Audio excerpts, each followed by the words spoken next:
Yeah. So like I said, we know. So anyways, Scar was trying to shoot his shot with her, but she wasn't really feeling him. You know what I mean? She would give him a little shot because he was saying some things that was correct, but somehow she knew that the source of the information could not have been him. So now the outsiders that had went and attacked, the tribe about his son, he wasn't satisfied with just killing the mama and the daddy and all the other people. He wanted to kill the person who killed his son. So he went hunting after Mufasa and Simba. He ended up catching up to them. And the woman that was with him, because mind you, the woman could sense things and smell things and intuitively see and know things that the men could not. And so they told him, they said, look, they not just running by themselves. It looked like they got a baboon with them, and they got a bird with them. They got a bird helping them. What type of lion would have a bird helping them? Ain't no real lion gonna have no bird helping them. That's what they thought, right? But I'm telling you, when God wants to send you a helpmate, when God wants to send you a helper, a destiny helper, it's not gonna be the way that you think. And it might just be about God's perfect design. Here we go. By God's perfect design, that person does not look like what you think that they're gonna look like, and that's for your own protection, right? And so that's kind of how it was with the bird. So now you got this bird that can see up high and come back and warn them about what's going on. But nobody would think that this bird would be of any type of help, right? Or nobody would think that this bird would be a threat. So anyways, they end up catching back up with them. Only because of the lioness that were with them that had that sixth sense, because they couldn't track their steps because the bird had covered up all their steps. So anyways, they catch back up with them, and they catch back up with them. They're entangled in a herd of elephants, and the girl ended up seeing a beehive. So she was like, look, y'all prepare to run. She ain't telling what she was gonna do. She just went and knocked the beehive down. When she knocked the beehive down, the bees went everywhere, the elephants went everywhere, knocking things over, stepping on people, trampling on stuff, so on and so forth. Now the whole time I'm thinking to myself, why is this man steady chasing these kids? I mean, I understand somebody unalived his son, but they ran up on their territory. We got what he had coming, live by the sword, die by the sword. But anyways, it's not my story, I'm just telling it. So God daggone, he's still chasing them down. And it reminded me of Pharaoh. It reminded me of Pharaoh and how God had given him so much grace and so much mercy, but he was so prideful and he was so hell-bent on doing what he wanted to do and proving whatever point that he felt like he needed to prove. His ego was in the way, that he wasn't able to just accept the grace and the mercy that was given to him and get on up out the way. I think God set up 9 plagues on them, from flies to diseases to all types of mess, and he still had his ego out there. And when a person is egotistical, they don't even think about the fact that not only are they harming themselves, but they're harming the people that they claim to love. Because here you is supposed to be a king, you're supposed to be protecting your pride, but instead you put your pride in danger because your ego wants revenge. And so he ended up losing some of his people out there with the elephants. The elephants were trampling on them, all because he wanted revenge for his son. So he studied chasing them, blah blah blah. The woman lioness that ended up knocking the beehive down, she ended up getting hurt. So one of the lions, I'm gonna say one of the lions, I ain't gonna tell you which one.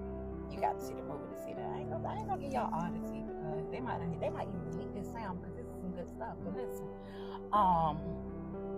she ended up getting hurt, and one of the lions ended up, saving her or putting her in safety, even though she was knocked out, put her in safety, so therefore she couldn't be trampled on, she couldn't be seen, or she couldn't be hurt furthermore. And of course, Rakiki is the man, but when he ended up coming over there praying over her, putting his hands on the sword and so forth, and she ended up coming back life. So that was that. And so of course, when she was like, oh my goodness, who saved me?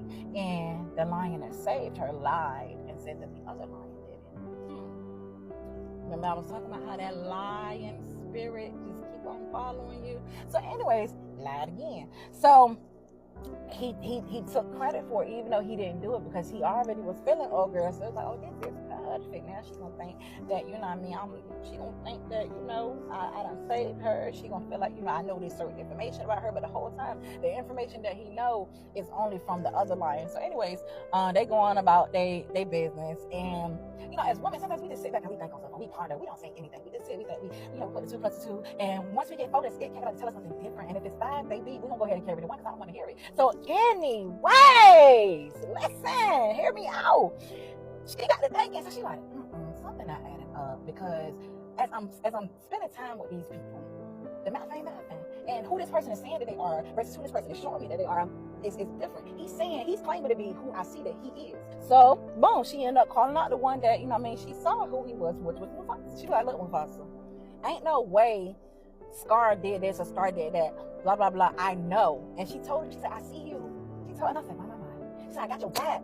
I got your back, boo. I see you.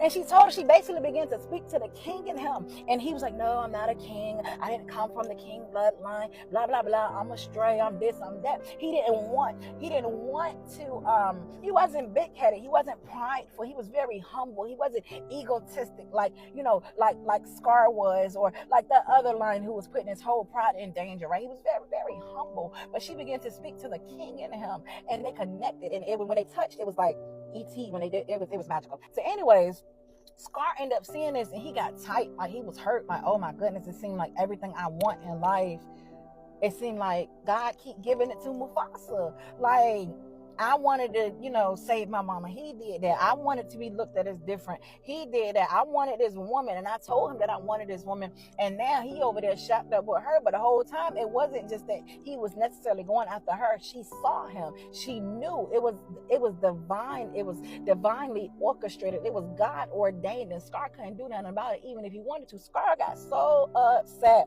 that he ended up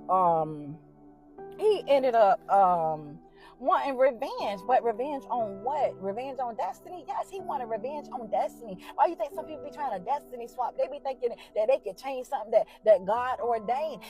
Mufasa didn't ask to be who he was. He just was what he was. It was on him. It was in him, not on him. But anyways, what happened was those same lions that was chasing them down, trying to kill them, trying to figure out who killed that man's son, they end up catching up with them again.